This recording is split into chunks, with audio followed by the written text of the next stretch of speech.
How to do the perfect standing hammer curl. Whether you're a beginner looking to refine your technique or a pro looking to push your limits, this is the video for you. We will start with muscles involved, then go over the perfect form, most common mistakes, tweaks for the best muscle growth, and how to properly go beyond failure. When you're done watching this video, you will know everything you will ever need to know about hammer curls. First up, let's talk muscles. Hammer curls are a multifaceted exercise, targeting not just the biceps, but also the often overlooked brachialis.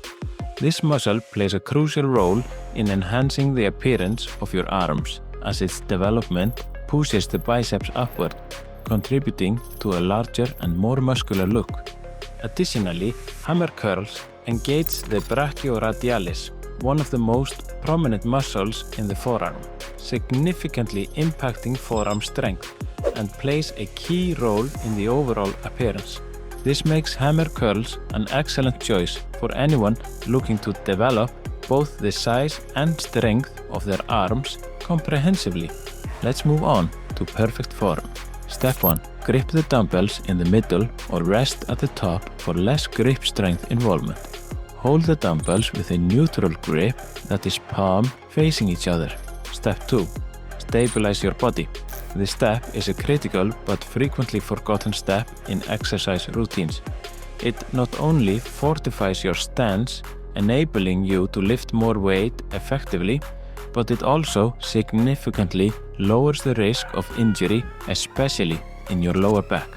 To do this, you start by standing straight with your feet hip-width apart to provide a stable base and proper balance. Bend your knees slightly to reduce stress on the lower back that enhances stability. Chest out and shoulders back to ensure your spine remains straight and neutral. Tuck your hips slightly to help maintain a neutral pelvis and reduce strain on your lower back. Squeeze your glutes to further support your pelvis and spine, adding another layer of stability to your overall stance. And finally, flex your abs to engage your core, which stabilizes your midsection and further protects your spine. Step 3. Keeping your elbows close to your torso to help isolate the biceps and the brachialis and preventing involvement of shoulders or back. By tensioning the lower body and the upper body and connecting those 2 points with the core, you will transfer energy like a spring, maximizing power and efficiency. This ensures that the force generated by your muscles is directed effectively through your body, enhancing strength and stability during the lift. You are now ready to curl. Start curling, keeping your body and everything above the elbows stationary, allowing only your forearms to move and making sure your wrist is straight the whole time. Go as high as you possibly can without moving your elbow. When you reach that position, stop and squeeze as hard as you can to increase muscle fibers activation in the biceps. This not only enhances strength but also stimulates growth by providing a peak contraction.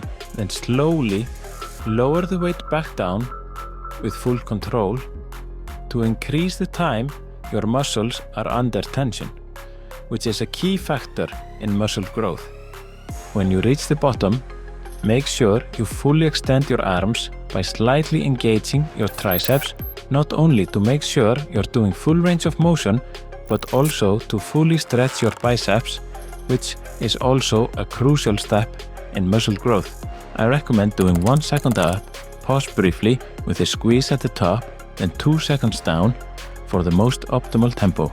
By inhaling during the concentric phase and exhaling during the eccentric phase, not only optimizes the exercise's effectiveness by ensuring that the muscles are oxygenated and ready for work, but also enhances focus and stability throughout the movement. I recommend performing 2 to 3 sets of 8 to 12 reps with a rest of 2 to 3 minutes between each set, ideally placing them towards the end of your workout session. And there you have it, the perfect hammer curl. Now, let's explore some common mistakes that most of us have made at some point. Understanding them and knowing what to watch out for will help you improve your technique and achieve better results. Curling may start out easy, but it becomes increasingly difficult as the weight moves away from your body, reaching its peak difficulty at 90 degrees. Beyond this point, the movement tends to feel relatively easier. Your body is incredibly adaptive and will find ways to compensate for this if you're lifting weights that are too heavy. This often involves recruiting other muscles or altering movements to assist in lifting the weight, which can detract from the exercise's intended focus and increase the risk of injury.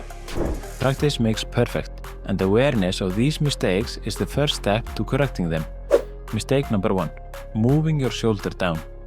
Lowering your shoulder reduces the exercise's range of motion because the movement comes from your body lowering rather than the dumbbell being lifted by your biceps. If we take this to an extreme for better understanding, you could lift the dumbbell by lowering your body, bypassing the biceps almost entirely. Mistake number 2. Moving your body. Shifting your body either backward or forward not only moves the focus away from the biceps, but also places strain on your lower back, potentially leading to injury. Mistake number 3. Swinging the weight up. Using momentum to swing the weight up rather than engaging your muscles compromises the exercise's effectiveness and can lead to lower back strain. Mistake number 4. Dropping the weight on the eccentric. The eccentric phase is crucial for muscle growth, as a controlled lowering phase increases muscle tension and micro tears, which is essential for hypertrophy. Dropping the weight quickly lessens the exercise's impact, limits gains, and increases injury risk due to sudden force. Mistake number 5.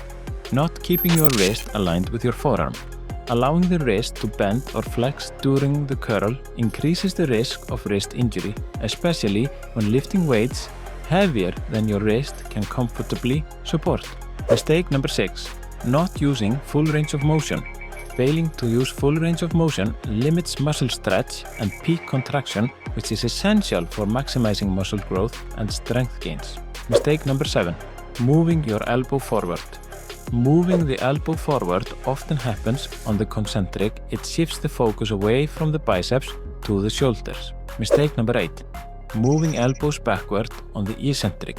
Similar to moving elbows forward, shifting them backward often happens on the hardest part of the eccentric and can alter the exercise's focus, reducing bicep engagement to the shoulders. Mistake number 9. Shrugging shoulders to ears.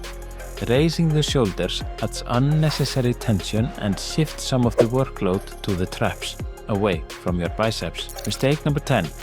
Doing them all at the same time. Chances are we've all found ourselves making at least one of these common mistakes at some point. I'm curious to know how many you've encountered.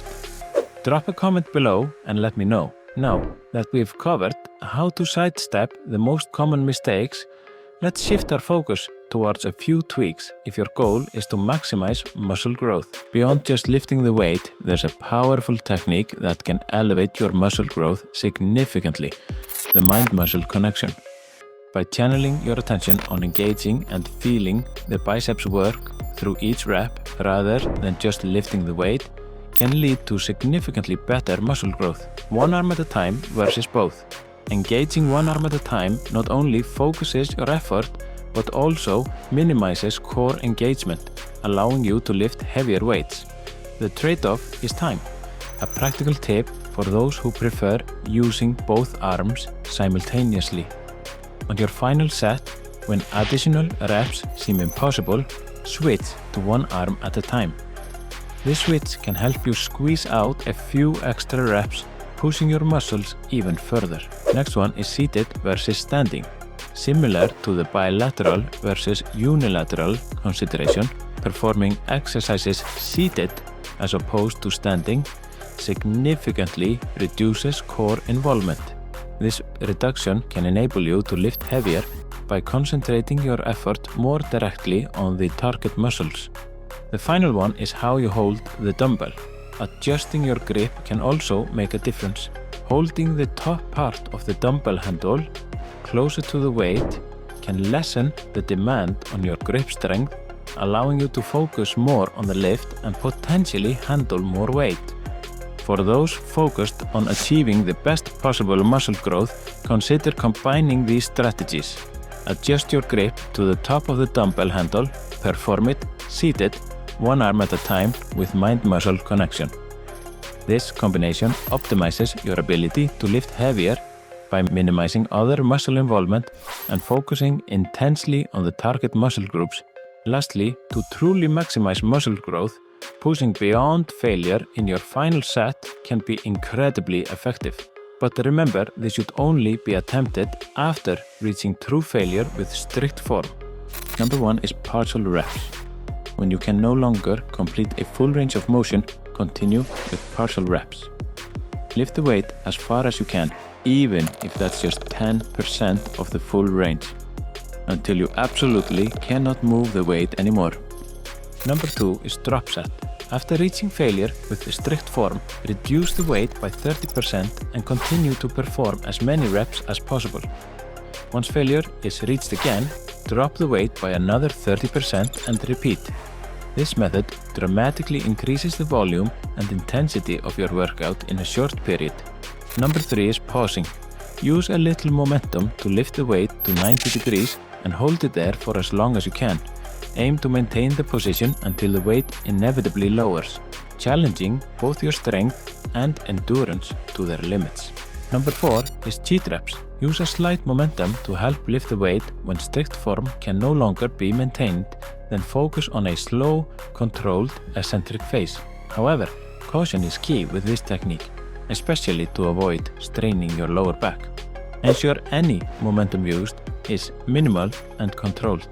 Just be careful not to develop a habit to do this all the time. Just remember, if you decide to use momentum by moving your body forward to aid in lifting the weight, it's important to never lean back past your body's midline during the movement. Going beyond this midpoint significantly increases the risk of injury. Always control your motion to ensure safety and effectiveness in your training. And there you have it. Congratulations! You now know everything you will ever need to know about hammer curls. I know this was a lot of information, so I highly recommend you to watch it a few times before your next hammer curl session. Remember to enjoy the progress of learning and growing and embrace each step to becoming the best version of yourself. If you found this video helpful, don't forget to like, share and subscribe for more fitness tips and guides, and comment which exercise you'd like me to cover next.